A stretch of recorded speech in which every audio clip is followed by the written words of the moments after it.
They're an embarrassment to the family. Get them out of here before someone sees. That's what my mother said about my children, her grandchildren, and she didn't whisper it. She said it in her garden in broad daylight, one hand on her pearls, the other holding a wine glass. My son was 10, my daughter was 7, and they were sitting on the porch steps, drawing quietly on napkins because we forgot to pack coloring books.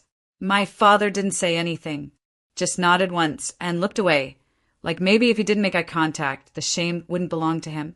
I stood still, like my body forgot what to do. The next morning, I was handed an ultimatum over breakfast. My mother folded her cloth napkin perfectly in half before speaking. Lena, I love your kids, but not everyone needs to see them. We'll pay for boarding school. Something discreet.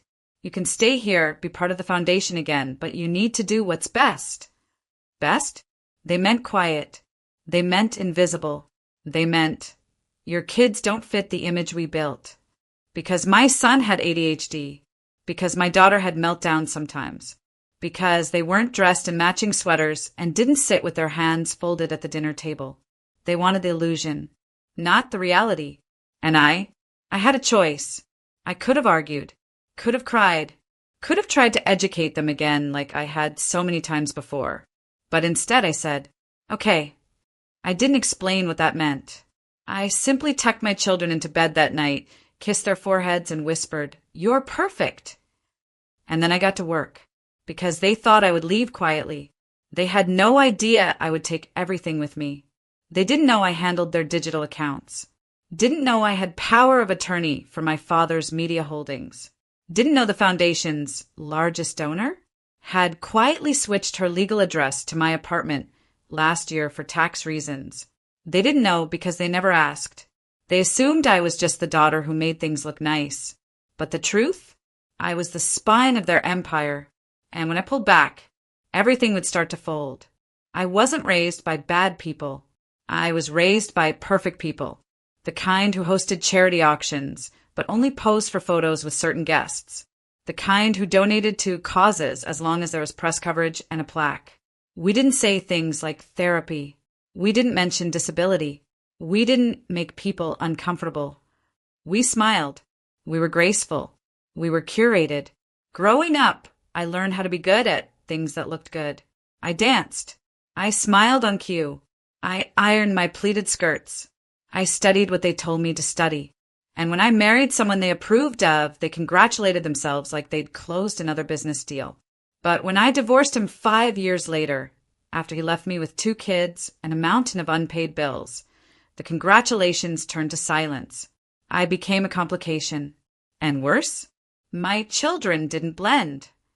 My son Noah is brilliant, kinetic, emotional, loud in the best ways. He can tell you the life cycle of a frog and the entire periodic table, but he forgets to tie his shoes. He talks fast when he's excited, gets distracted by textures, taps his pencil in rhythms that mean something only to him. To me, he's a wonder. To them, he's a problem. My daughter, June, is tender, the kind of child who feels things to the bone. She cries when she sees animals in cages, gets overwhelmed by loud music, needs more time to warm up.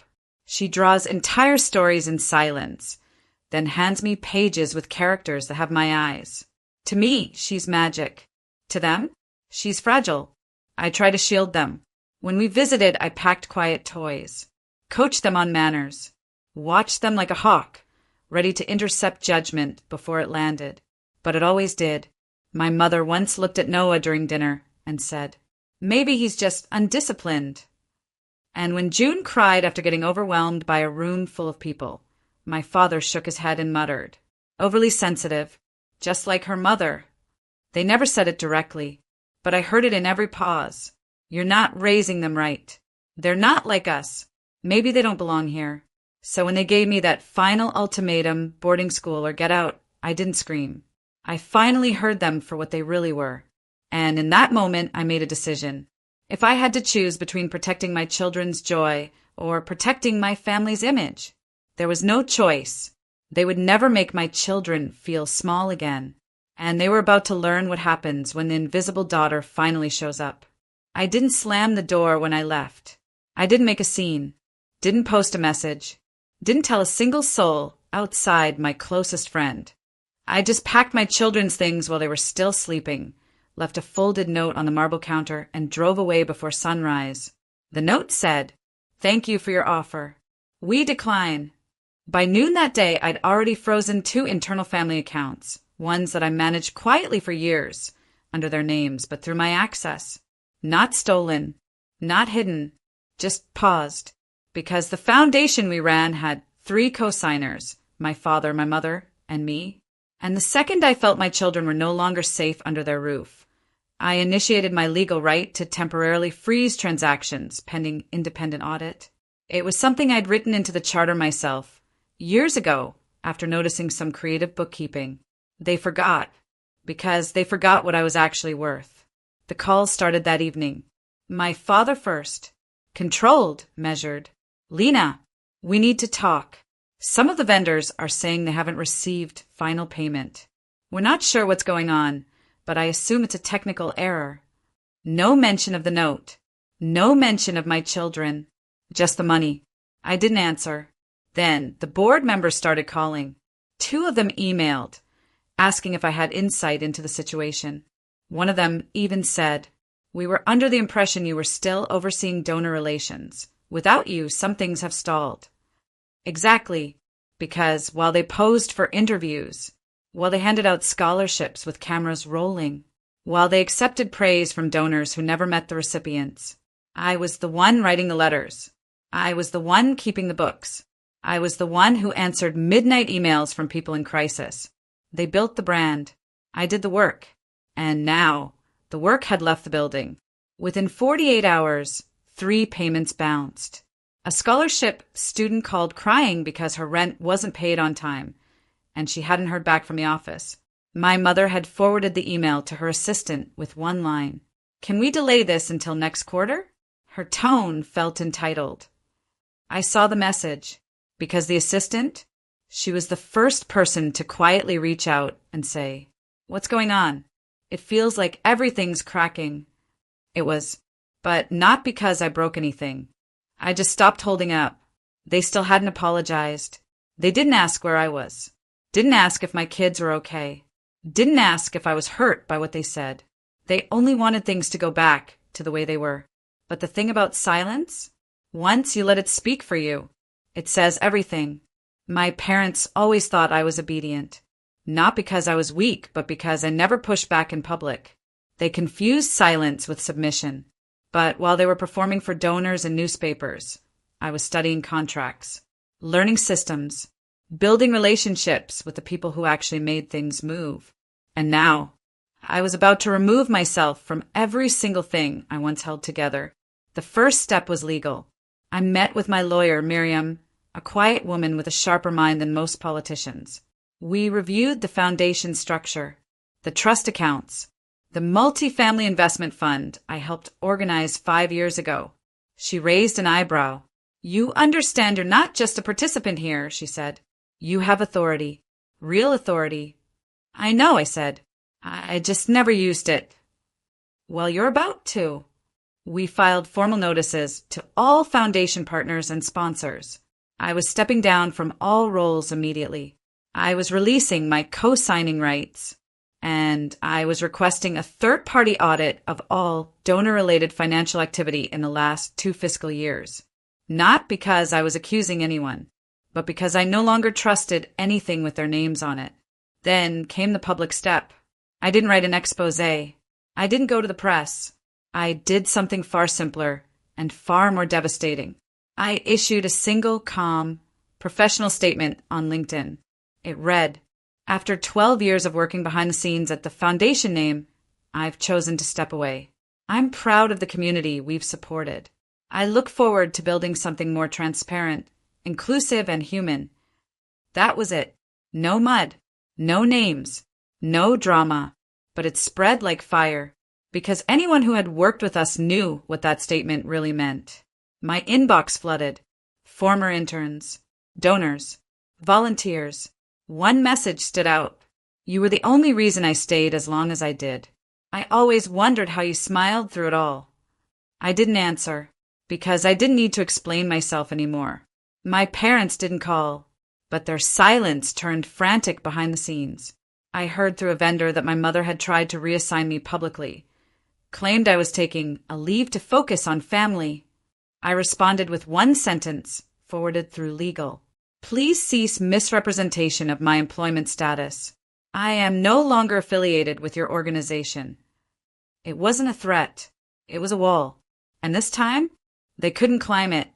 They thought I was bluffing, even after the legal notices, even after the LinkedIn post, even after I removed myself from every signature and every login.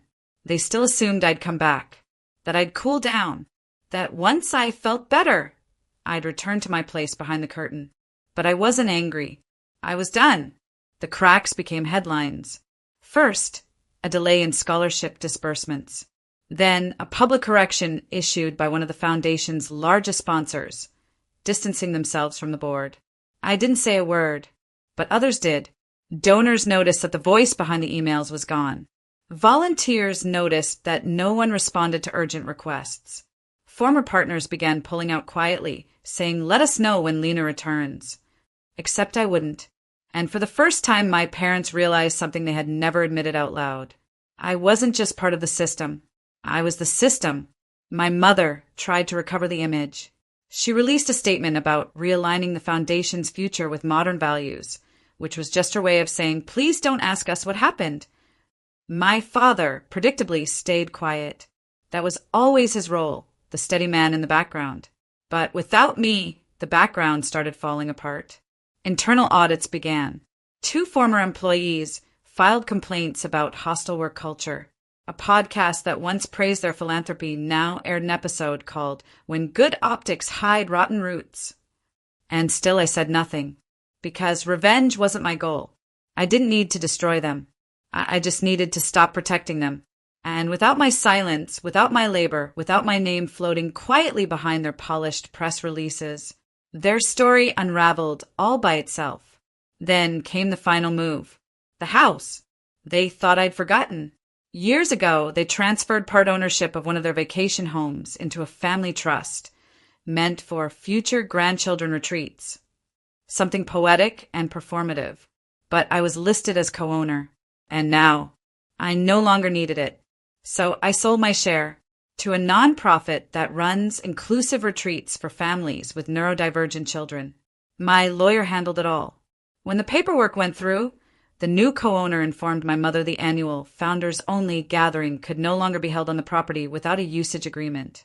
She was livid. She called me, first time in months. Voicemail, of course. You're out of control, Lena. This isn't about the kids. This is about punishing us. I played it twice, then deleted it, because it wasn't punishment. It was permission, the kind I'd waited too long to give myself. They used to say I was sensitive, too emotional, too reactive, but all I did was remove myself. And when I left, so did everything they built on top of me. Collapse doesn't look the way people expect. It's not dramatic. It's not instant. It's slow, embarrassing, revealing. And it always starts quietly. The foundation's website began glitching. Their assistant, the one who used to forward all difficult questions to me, quit with no notice. The summer fundraiser they'd been planning got pulled when their biggest corporate sponsor backed out, citing internal alignment concerns. Rumors started circulating. Not from me, not from any public source, but from the people who'd worked with us for years, who now whispered the truth over wine and gallery openings. Wasn't Lena the one actually running things?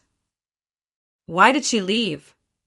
You know, she was never even in the family portraits. I wasn't in those photos.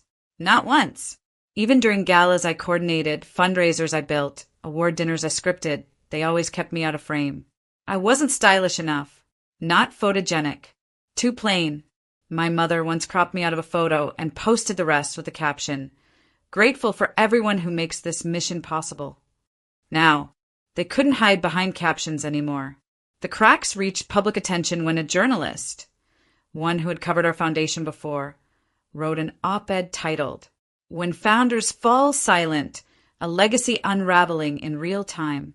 The article never mentioned my name, But it didn't have to.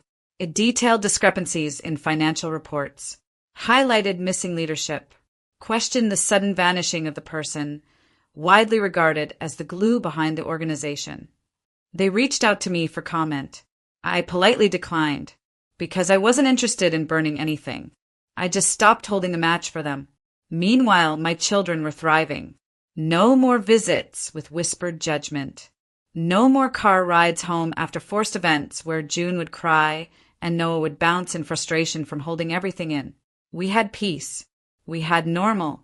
And I saw something I hadn't in years. My kids smiling without hesitation. One afternoon, Noah asked me, "Why don't we go to Grandma's anymore?" I paused, then said, "Because love shouldn't have conditions." He nodded, didn't ask again. Children understand truth better than we think. Back in their world, my mother sent one final email, subject line, "Family Matters." Her message was short. "I think it's time we had a conversation. It's gone too far. Come for dinner this Sunday.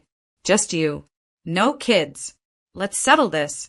I didn't respond, because my kids weren't negotiable, and dinner wasn't going to fix what years of dismissal had broken.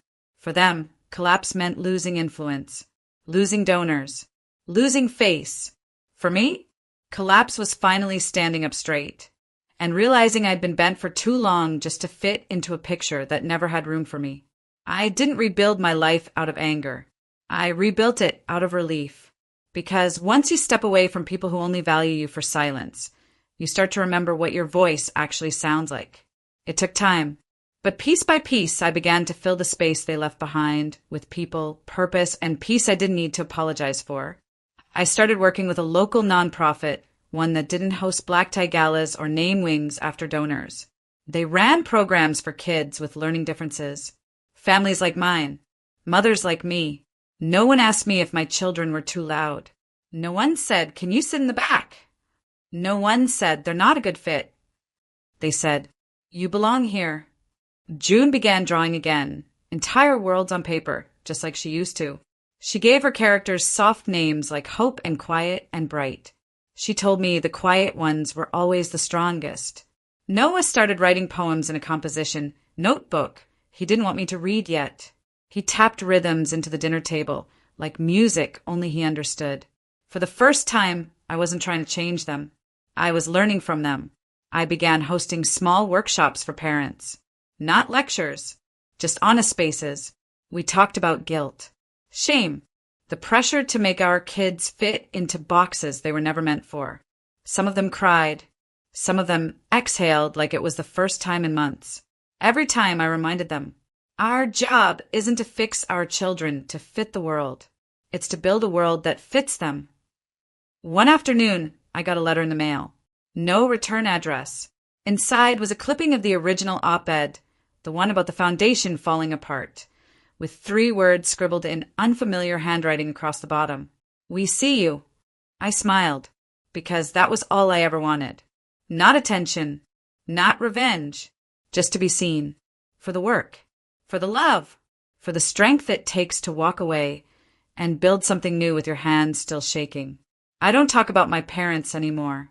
When people ask, I say, "We're not close." And that's enough, because I'm not here to prove anything. I'm here to live a life that doesn't require me to choose between my children's dignity and someone else's comfort. The woman they tried to erase, she grew roots. She built a home, a purpose, a community. And every day I wake up, I remind myself, this life didn't come from winning. It came from walking away. I kept the letter, the one they left on the counter the day they gave me the ultimatum. It was handwritten, unusually so, with neat cursive and cold wording. This home has rules, and if you can't control your children, then you'll need to find somewhere else that accepts that. They didn't sign it. They didn't need to. Their message was clear. You are welcome, but only if you are quiet.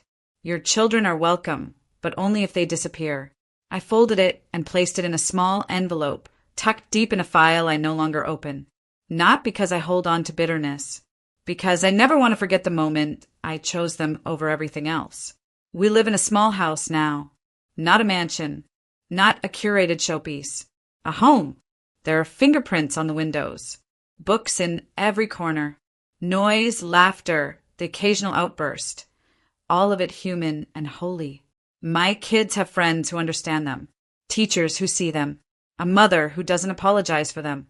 And I have mornings without knots in my stomach, evenings without preparing explanations, nights where I sleep without rehearsing conversations in my head. People still ask about the past. Do you think your parents miss you? Do they know what they lost? I always pause, because grief is a strange thing. It doesn't come with closure, just distance, and clarity, and a choice every single day to either build something new or stay buried in what was never mine to carry. So I say, I don't know if they miss me, but I no longer miss pretending I mattered. Sometimes I catch my reflection in the mirror and think, this is the woman they didn't think would survive without them. She looks different now.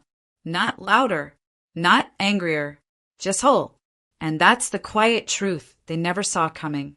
They thought pushing me out would break me, but it freed me, because I was never meant to be small enough to fit in their frame. I was meant to take up space, with my children beside me, and our full, messy, brilliant lives stretching far beyond the walls they built. I once stood in their house, holding my daughter's hand, wondering if love meant shrinking so others could stay comfortable. Now, I watch her run across the yard we call our own, hair wild, heart steady, and I know the answer. Love expands. Love holds. Love never threatens to throw you out for being exactly who you are. And I will never again choose silence for the sake of staying invited, because I don't need a seat at their table. I've built my own. And the people at it? They see me. They stay. And that's the only legacy worth passing on. It was supposed to be just a casual Sunday dinner. Roast chicken, mashed potatoes, and my mother's overly sweet iced tea. The kind of meal where the food's warm, but the conversation leaves you cold. I was halfway through my plate when Dad set his fork down, looked right at me, and said, "So, your brother will move into your apartment next week. Makes the most sense, doesn't it?" I didn't respond right away. I wasn't sure I'd heard him correctly. "Wait, what?" I asked, forcing a small laugh like maybe it was a weird joke. Mom waved her hand, brushing it off like I was being dramatic. "Well, sweetheart, he's just going through a rough patch. It's not like you're really using that apartment anyway." I blinked. "I live there." She smiled, that kind of smile that always carried more sugar than sincerity. Yes, but you're barely home. Always working or staying with your little friend. Besides, it's your brother. He needs it more." My brother, Mark, sat across the table, smirking like he already had the keys in his hand. "I'll keep it clean," he said, chuckling. "Family helps family," Dad added, as if that closed the discussion. "That's what this is all about." The table laughed. All of them. Like it was this sweet, selfless, hilarious moment. But I just stared at my plate, suddenly nauseous. I felt myself shrinking in that chair, as if my years of hard work, late-night side hustles, skipped meals, and every dollar I'd saved to earn that apartment were being scraped off the plate and tossed in the trash. They hadn't asked. They didn't discuss. They decided. For me. I wanted to scream, cry, flip the table. But I didn't. I just sat there, quiet, nodding like I understood. But inside, I was unraveling and rebuilding all at once. Because they didn't realize it, but something shifted in me that night. Something permanent. I smiled. It was small, polite, but distant. And that was the last time they ever assumed my silence meant yes. They thought the apartment was just a space for walls and a roof I could spare. But they didn't see what it really was.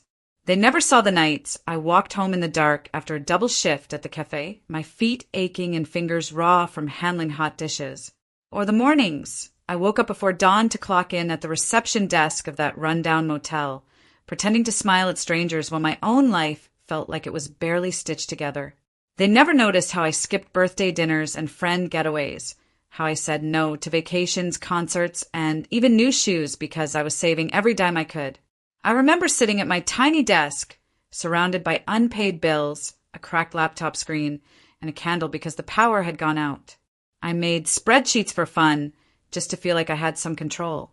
I clipped coupons, downloaded every cashback app, and lived on instant noodles and black coffee. Not because I didn't want more, but because I knew exactly what I was building toward. That apartment wasn't a gift. It was a war I won, inch by inch. When I signed that lease, when I held the keys in my hands for the first time, I didn't cry out of joy. I cried because I had made it. Because for the first time in my life, I didn't know anyone. I had something that was truly mine. It was more than a place to sleep. It was proof that I could stand on my own, even if no one ever clapped for me. But no one in my family ever asked how I got that apartment. They just saw the outcome. Not the sacrifice, not the exhaustion, not the breakdowns at 2 a.m. when I didn't think I'd make rent, or the skip meals, or the way I taught myself to fix the broken heater because I couldn't afford a repair guy. So when they said, Mark will move in, like it was just a favor, like I could afford to share the one thing I'd fought for with bloody fingers and sleepless nights, it didn't just hurt. It burned. Because in that moment, it was clear my sweat, my struggle, my silence, none of it ever counted. Not to them. To them, I was just the one who always made it work. Well, I had. And now I was done making it work for them. I didn't slam my fork down. I didn't throw a fit or cry or scream, "How dare you?" like I probably would have a year ago.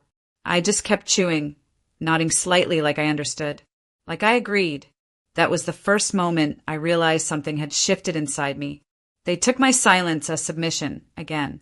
That same old role I'd always played. The agreeable daughter, the helper, the fixer, the one who didn't make waves. But what they didn't know was this time, I wasn't agreeing.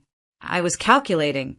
I listened to them map out my apartment like it was already theirs. My brother casually asked if I had time to clear out his new room. Mom reminded me to leave the good coffee maker, since he really needed it, and he'd be stressed with the move. Dad was already looking into parking permits.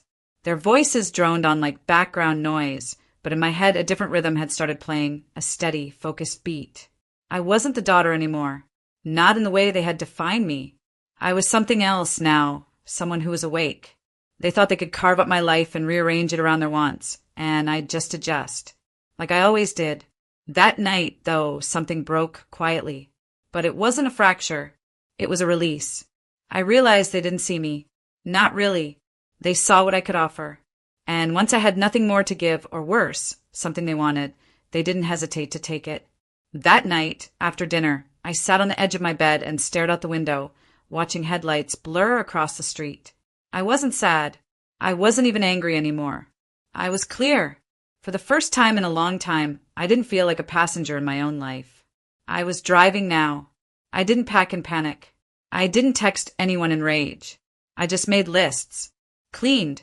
Cleared files. Updated locks. Quiet moves. Smart moves. Moves they wouldn't notice until it was too late. My plan wasn't revenge. It was recovery. Because what they took from me, my space, my dignity, my right to decide, I was going to take back. Not by force, but by precision.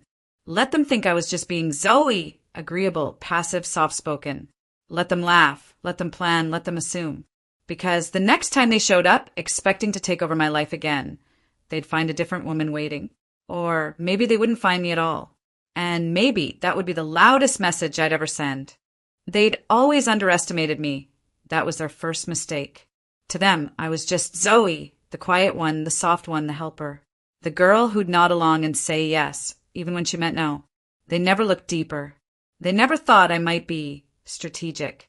But what they didn't know, couldn't even imagine, was that I'd planned for this long before the dinner where they announced my brother would be moving into my apartment. They didn't know that I had spoken to a real estate attorney almost a year ago. That when I signed the lease, I signed nothing in my personal name. The apartment wasn't just where I lived. It was an asset when I placed into a legal trust tied to a shell LLC. For liability, for privacy, and yes, for protection, especially from family like mine. My parents had no idea. And why would they? They'd never once asked how I got the place, never once offered to help. They didn't know I had quietly studied lease law while juggling a day job and late-night freelance gigs.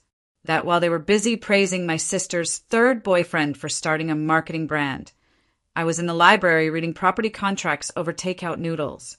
The buzzer downstairs? It never said Zoe. I requested it stay blank. For safety, I told the landlord.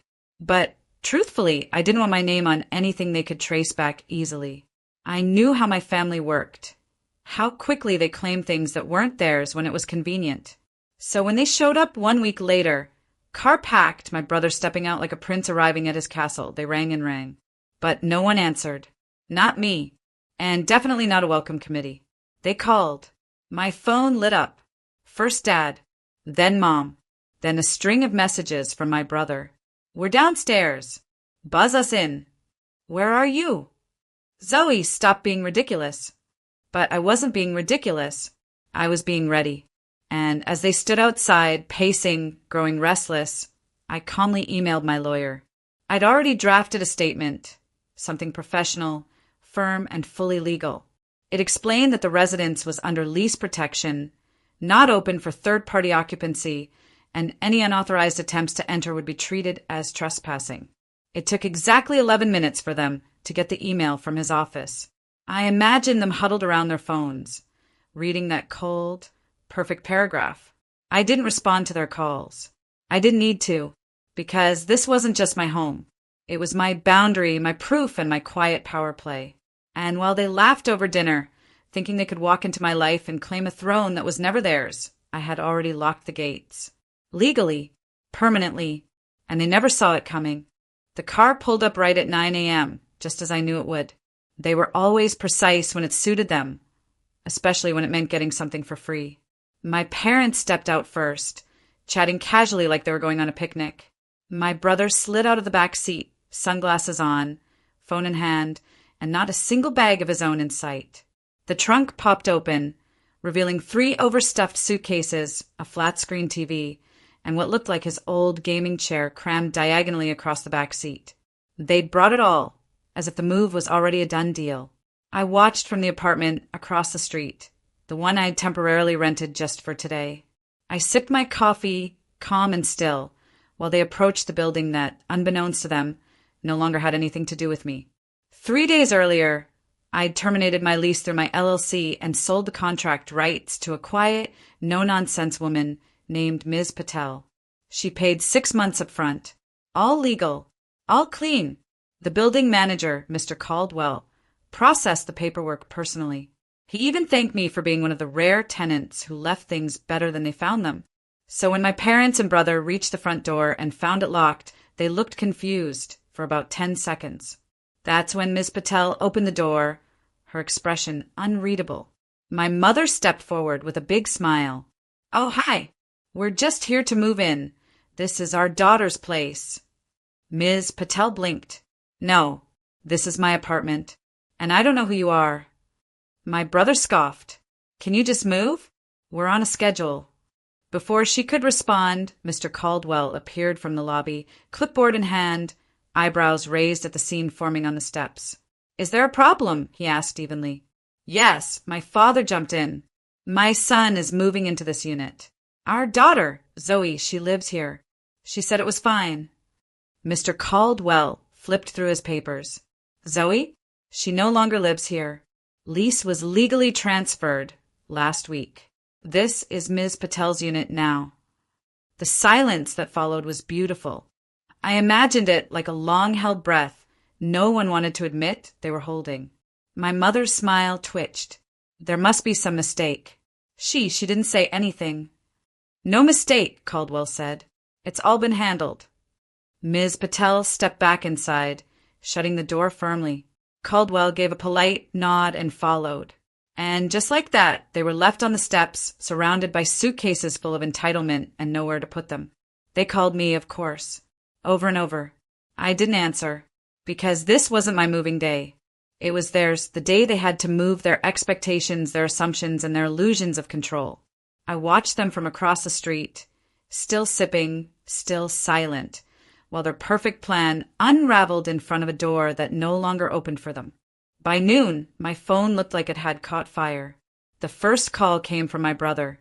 I let it ring, then another, and another, for missed calls in the span of 5 minutes. Then my mother, then my father. The notifications piled up, text messages, voicemails, a few from my brother's girlfriend, and even one cryptic message from my aunt asking if everything was okay. Everything was perfect. I scrolled through the messages slowly, Like flipping pages in a novel I already knew the ending to. My brother's texts came in all caps. Are you kidding me right now? You said I could move in. This is a joke, right? Answer your phone, Zoe. I hadn't said anything of the sort. I had listened, nodded, never agreed. But entitlement doesn't hear silence. It interprets it as permission. Then came the guilt parade, straight from my mother's phone. Zoe, sweetheart, this isn't like you. Your brother needs this apartment. Just talk to us. We're family. Family sacrifices. That last one made me pause. Family sacrifices. Funny how that always seemed to mean me giving something up. My space. My peace. My money. My time. Never them. Then my dad's voicemail landed, long, loud, and furious. His voice crackled with that particular tone he saved for when he didn't get his way. I don't know what game you're playing, Zoe, but this stunt you pulled today, it's selfish. It's shameful. We raised you better than this. Your brother is outside with nowhere to go, and you're watching it happen? You've crossed the line. He hung up without saying goodbye. I stared at my phone for a long time after that. Not because I was hurt, not anymore. I'd already mourned the kind of family I'd never have. What I felt now wasn't sadness. It was clarity, a sense of finally having drawn a line they couldn't step over. I turned off the sound. I let the vibrations hum against the table until they stopped. Then I put my phone down and picked up my book instead. They kept calling. 23 missed calls by sunset. But I didn't reply because I wasn't angry. I wasn't emotional. I wasn't being dramatic or vengeful.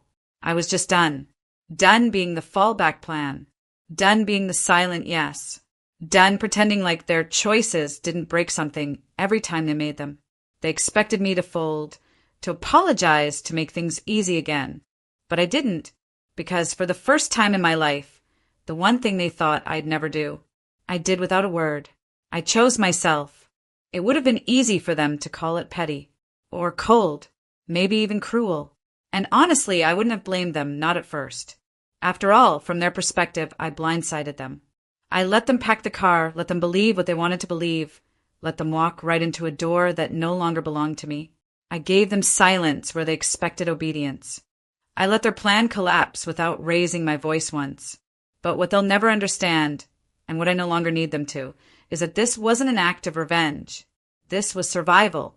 For years, I twisted myself into versions of the daughter they preferred, the agreeable one, the helper, the one who always made room even when it meant shrinking myself.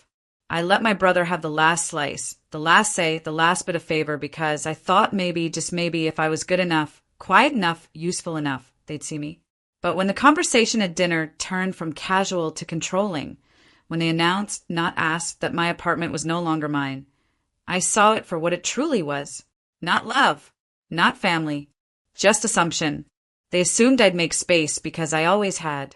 They assumed I'd smile and sacrifice because that's the version of me they'd groomed into place. The one that didn't argue, didn't draw lines, didn't say no.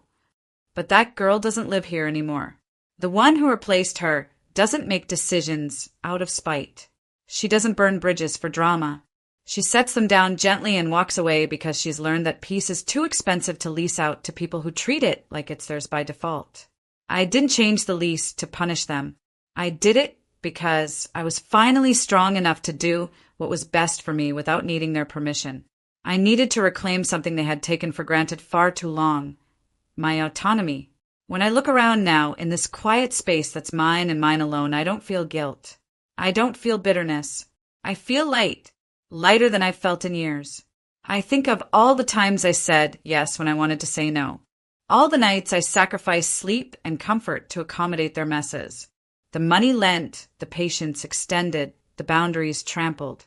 And I realized if I had let them move in, it wouldn't have just been my apartment they took. It would have been me. Again. So I did the only thing I could to stop the cycle. I didn't lash out. I didn't scream. I didn't try to convince them. I chose me.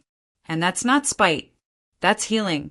That's growing up enough to know the difference between being kind and being used. Between peacekeeping and self-destruction. Between family and emotional survival. And for the first time, I didn't just survive them. I outgrew them. A year later, and I've never felt more me. It's strange, how much you can change in such a short time. A year ago, I was the quiet one, the one who never raised her voice or her expectations. The one who kept her dreams tucked away behind borrowed spaces, behind family plans, behind the idea that maybe, just maybe, if I was good enough, everything would fall into place. Now, I'm the one people ask for advice.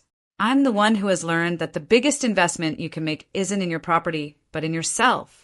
The apartment I once thought of as a place to hide, a place that became a symbol of how small I felt in my family's eyes, has turned into a source of freedom. It's no longer just my home. It's an income stream, a rental property that pays for itself and more. It's not just a space I rent out. It's proof that I'm capable of much more than I ever allowed myself to believe. Funny how people only see your worth when you stop asking them to define it. I can't tell you how many times I've had to turn away calls from my family, each one laced with frustration and confusion. At first, they were worried, wondering why I didn't answer, why I wasn't coming to dinner, why I hadn't returned their repeated offers to talk things through. But now it's different. They still don't get it. They still don't see what I've built. They think I'm still that same quiet girl who'd bend and break for them, the one who'd let things go, who would always forgive without asking for anything in return. But I'm not her anymore, and I don't need them to understand that. For the first time in my life, I have peace. True peace. The kind that doesn't come from compliance or from keeping the peace at all costs. It comes from standing my ground, from setting boundaries, from claiming what's mine. And that's what my apartment represents. It's not about real estate, not really. It's about taking ownership of my space, my decisions, my life. It's about setting rules that work for me, not the ones that were handed to me by anyone else. Do they still call me selfish? Yes. Do they still ask why I haven't forgiven them, why I'm so distant? Absolutely. But it doesn't bother me anymore, because I know now that the real distance isn't between us physically. It's emotional, and that distance is necessary. It's the space I needed to grow into someone who values herself enough to stop making excuses for others. I'm thriving now, more financially secure than I've ever been, more emotionally balanced, and more confident in my own skin than I ever thought possible. The apartment? It's just a piece of the puzzle, a reflection of the bigger picture. For the first time, I'm no longer defined by their expectations, and I don't need them to understand that, because for the first time, I finally understand myself.